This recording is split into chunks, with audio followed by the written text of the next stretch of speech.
করি সবাই ভালো আছেন। This is Hasnain Anik and welcome to my channel. তো আজকে কোথায় যাচ্ছি এখনও এক্স্যাক্ট জানি না কোথায় যাচ্ছি। সকালবেলা অফিস ছুটি ছিল আমার ওয়াইফের, তো প্ল্যান করেছিলাম চিটাগাং যাওয়ার। তো ভোরে ঘুম থেকে উঠতে পারি নাই দেখে কই যাব সেটা আসলে এক্স্যাক্ট ফিক্সড করতে পারি নাই। তারপরে বাইক নিয়ে বের হয়ে পড়লাম।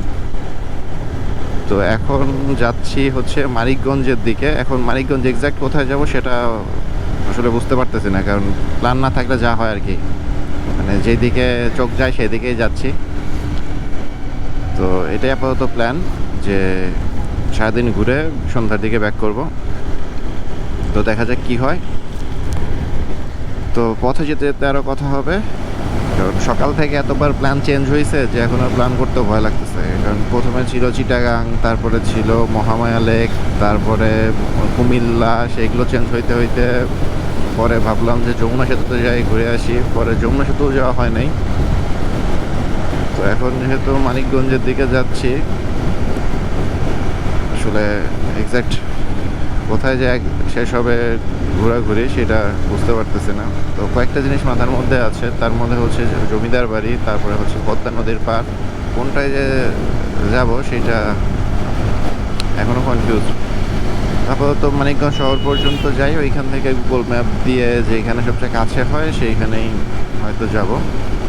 তো মানিকগঞ্জ শহরে চলে আসছে আমরা প্রায়। এই যে মানিকগঞ্জ শহরের যে মেইন ব্রিজটা, এটা হচ্ছে একটা রেস্টুরেন্ট আমার পরিচিত এক ভাইয়ের। তো ওইখানেই যাওয়ার প্ল্যান আপাতত। তারপরে ওইখানে গিয়েই নেক্সট কোথায় যাওয়া যায় সেটা চিন্তা করব। নদীর পাড়ে রেস্টুরেন্টটা বেশ সুন্দর। এর আগে ওইখানে আসছিলাম, আমাদের অপু ভাইয়ের রেস্টুরেন্ট এটা, রাইজেন অপু। উনি নিজেও ব্লগ করে, রাইজেন ব্লগের মালিক। তো এটাই, এইখানে আসলে এরকম কিছু খাওয়া হয় নাই। এখন আমরা তো দেরি করে আজকে ঘুম থেকে উঠছি দেখে নাস্তা করাই ছিল, জাস্ট মিল্কশেক খাইলাম আর কিছুক্ষণ বসলাম। আর গুগল ম্যাপে হচ্ছে লোকেশন ট্র্যাক করলাম যে এই মায়ামি বিচটা কোথায়। মানে এইখানকার একটা ওই পদ্মার চর আছে, ওইটার স্থানীয় নাম হচ্ছে মায়ামি বিচ, ওইখানেই যাব। তো সবচেয়ে ভালো ব্যাপার হচ্ছে এইখান থেকে এই যে সেই ব্রিজটার উপর দিয়ে আসলাম, ব্রিজটা একদম ক্লিয়ার দেখা যায়, বেশ ভালো লাগে দেখতে। আর মোটামুটি এমনিতেই সুন্দর আছে এই জায়গাটা। এর আগে যখন আসলাম তখন তো রাত্রে আসছিলাম, তো ওরকম দেখা যায় নাই। এখন বেশ ভালোই লাগতেছে দেখতে, দেখেন। তো এখন চলেন মায়ামি বিচে যাই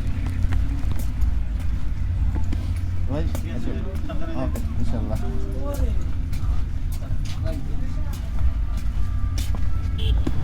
তবে যেখানে যাই ভালোই লাগতেছে এখন পর্যন্ত। অনেকদিন পরে তো গ্রামের মধ্যে ঢুকলাম, একদম নিজের এলাকার ছাড়া। মেইনলি তো আমরা ট্যুরে গেলে বান্দরবন, কক্সবাজার কিংবা খাগড়াছড়ি পাহাড়ি এলাকায় যাই, কিন্তু ঢাকার আশেপাশে যে জেলাগুলো, এর গ্রামের মধ্যে যে পথগুলো আছে সেগুলো দেখা হয় না। এই যে এইখানে মানুষজন মাছ ধরতেছে পানি সেচে।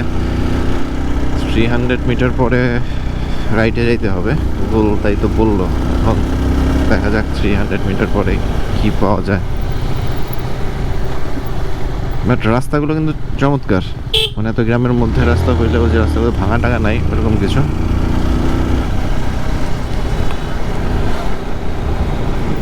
দেখা যাক কি হয়। পুরা স্টিলের ব্রিজ, অনেক বড় স্টিলের ব্রিজ। এরকম স্টিলের ব্রিজে অনেকদিন উঠি না। এই মানিকগঞ্জ এসে আবার একটা স্টিলের ব্রিজ পাইলাম।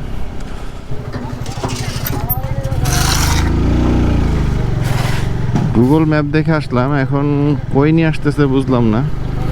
প্রথমে তো একটা ভাঙা সেতু পার হইলাম, মানে সেতুই নাই। এখন আবার কি ভাঙাচোরা রাস্তায়, আসলে বুঝতেছি না কই যাব এখন। 800 মিটার সামনে যাইতে বললো, তো জিজ্ঞেস করে দেখি।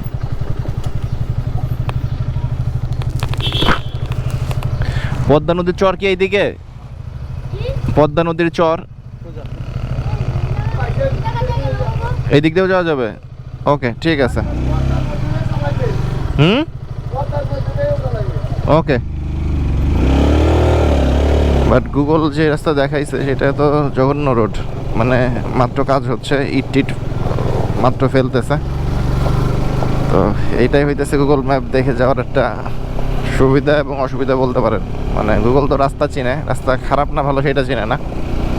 তো আমার যেটা দেখাইছে পথ সেটা জঘন্য রোড। তো এলাকার লোকজন বললো যে না এই দিক দিয়েও যাওয়া যাবে, বাট রাস্তা এরকমই। তো এইরকম রাস্তা হইলে তো সমস্যা। প্রায় 1 কিলোমিটার মতো সামনে আরও যাইতে হবে এরকম এই ভাঙাচোরা রাস্তা দিয়ে। ভাঙাচোরা না, মানে আন্ডার কনস্ট্রাকশন রাস্তা দিয়ে। তো দেখা যাক। এই রোডই নাকি একদম সোজাসুজি পদ্মা নদীর সাথে মিশছে, আল্লাহ ভরসা।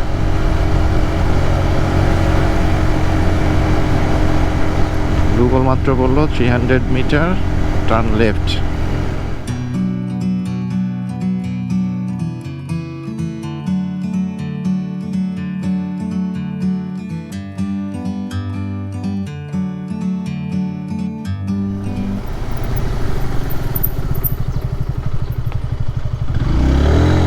আল্লাহ জানে কই যাইতেছি, গুগল ম্যাপ না ঠিক জায়গায় আসছে তো। ওয়াও, এইখানে দেখা যাক, নামাই দেই তো।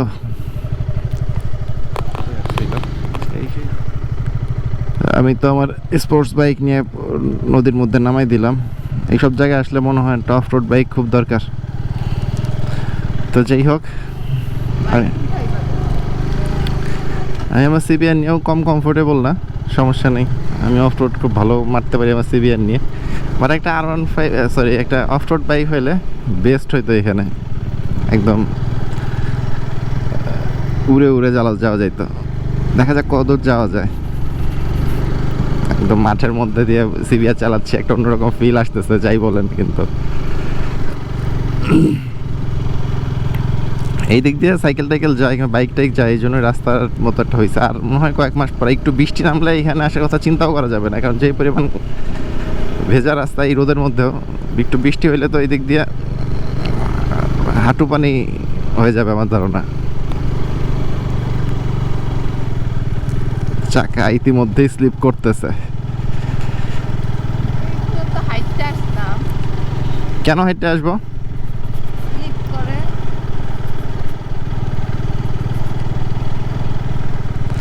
আমরা এখন যে জায়গা দিয়ে বাইক চালাচ্ছি এইটা কিন্তু পদ্মা নদীর ভিতরে, মানে বলতে পারেন যে এখন আমি পদ্মা নদীর ভিতর দিয়ে বাইক চালাচ্ছি।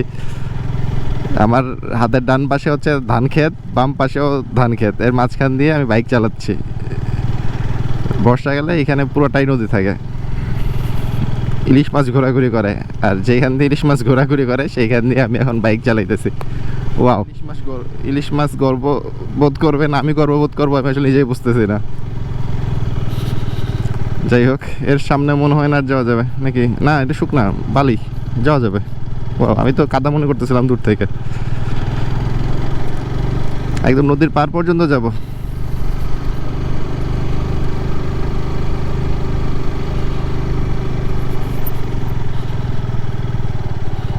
গরিবের অফ রোড বাইক হচ্ছে সিবিআর।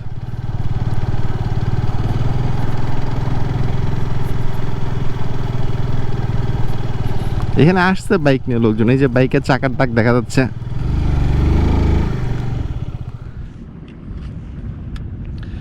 তো এটাই হচ্ছে এক্সাক্ট পদ্মার পার মায়ামি বিচ, মানে এখানকার স্থানীয় লোকজনের মতে সুন্দর। এদিকে বেশ সুন্দর, মানুষজন ওইদিকে গোসল করতেছে।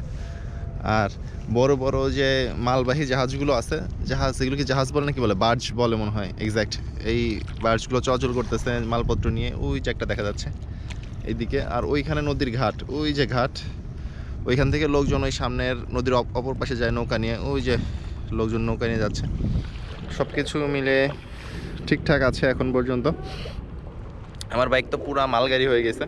ও, আর একটা জিনিস দেখাই আপনাদেরকে, নদী বা সাগরের পাড়ে যখন আপনারা বাইক পার্ক করবেন, যদি পার্ক করতে না পারেন তাহলে হচ্ছে এরকম করে একটা পানির বোতল দিয়ে নেবেন, খালি পানির বোতল, তাইলে বাইক পার্ক করতে ইজি হবে। পুরা চর বর্ষাকালে হচ্ছে একদম এখান থেকে ওই যে প্রায় 1 কিলোমিটার সামনে ওই পর্যন্ত হচ্ছে পানি উঠে যায়। আমরা এইটুকু হচ্ছে বাইক নিয়ে চলে আসলাম। তো এখন যেহেতু শীতকাল চলে যাচ্ছে, আর কয়েকদিনই হয়তো এরকম পরিবেশ পাওয়া যাবে এখানে। তো কেউ ঢাকার থেকে এখন আসতে চাইলে এখন আসতে পারেন, মানে একদম নদীর পাড়ে আসতে চাইলে, মানে এরকম পরিবেশ চাইলে। আর যখন পুরা বর্ষায় নদী ভরা থাকে তখন তো অবশ্যই অন্যরকম সুন্দর, তখন আসতে পারেন। তো আমার কাছে এখনই ভালো লাগে বেশি, কারণ এখন নদীর পানি একটু ক্লিয়ার থাকে। বর্ষাকালে পদ্মার পানি অনেক প্রচণ্ড ঘোলা থাকে, তখন আসলে সুন্দর লাগে না দেখতে। নদী বড় লাগে কিন্তু পানি ক্লিয়ার থাকে না। এখন পানি তো অনেক ক্লিয়ার, দেখেন একদম চকচকা ক্লিয়ার পানি। ইচ্ছা করতেছে পানির মধ্যে নেমে গোসল করি। এখন হচ্ছে মেইন চ্যালেঞ্জ বাইকটা ঘোরানো। বালি, এত শুকনা বালি এখানে যে পুরো বালির মধ্যে বাইকটা হচ্ছে আটকে গেছে। তো এখান থেকে একটু ভেজা বালির দিকে নিয়ে যেতে হবে, তারপরে হচ্ছে স্টার্ট দিব। আর যেইখানে রাখতেছে সেইখানে বাইক গাড়ি যাইতেছে, দেখি এখন একটু উঠানো যায় কিনা। হ্যাঁ, উঠছে।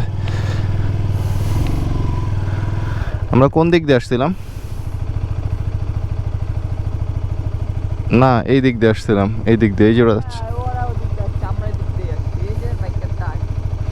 আচ্ছা, উঠে পড়ো। তো গুগল ম্যাপের দিয়ে যেমন খুব ইজিলি যাইতে পারছিলাম, এখন আবার গুগল ম্যাপের জন্য একটু ঝামেলা হয়ে গেছে। কোনো একটা রাস্তা আমি হয়তো মিস করছি কিংবা গুগল ম্যাপ মিস করছে, তো সেই কারণে আমরা মানিকগঞ্জ শহরে উঠতে পারি না। আর ওই গ্রামের ভিতর দিয়ে একদম একটু চিপা চাপা রাস্তা, ভাঙাচোরা রাস্তা দিয়ে একবারে মেইন রোডে উঠে পড়ছি। তো এখন সরাসরি ঢাকায় চলে যাব। চিন্তা করেছিলাম যে মানিকগঞ্জ থেকে দুপুরের খাবার খেয়ে বেরোবো, কিন্তু সেটা আর সম্ভব হচ্ছে না। আমি যেখানে উঠেছি এখান থেকে আবার মানিকগঞ্জ ব্যাক করতে গেলে 5 কিলোমিটার লাগবে। তো চিন্তা করলাম যে 5 কিলোমিটার গিয়ে খেয়ে আবার আসা মানে 10 কিলোমিটার, এটা অতিরিক্ত হয়ে যাবে, তার থেকে ঢাকায় চলে যাই। তো এই ছিল আজকের মতো। তো যারা এতক্ষণ আমার ব্লগ দেখলেন তাদেরকে ধন্যবাদ, আর সাবস্ক্রাইব করার জন্য অনুরোধ থাকলো। আবার দেখা হবে অন্য কোনো জায়গায়, অন্য কোনো ব্লগে। সেই পর্যন্ত ভালো থাকবেন। আল্লাহ হাফিজ।